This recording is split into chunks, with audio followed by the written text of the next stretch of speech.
performing knees over toes, positional isometrics.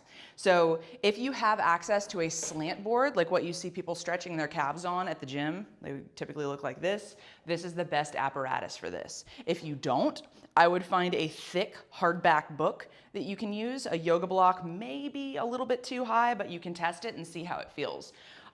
We're doing positional isometrics in that we're gonna find specific zones of knee flexion and knee extension that we're gonna hang out in for a specified period of time.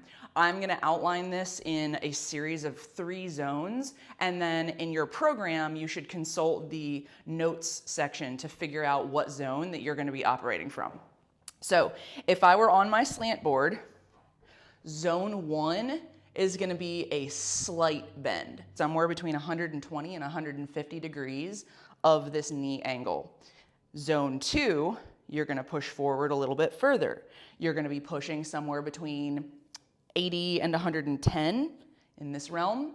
And finally, zone 3 is gonna be the most advanced zone. You're gonna be sub 90, somewhere between maybe 60 and 90 degrees of rocking out over that leg. So consult your notes, find your zone, and hang out there.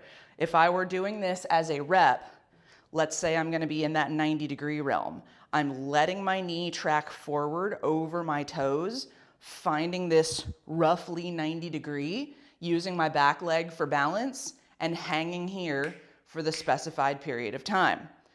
Typically, something like this is gonna be 45 seconds to a minute and a half. So with this, you're building some strength, you're building load-bearing capacity in that connective tissue. That is knees over toes, positional isometrics.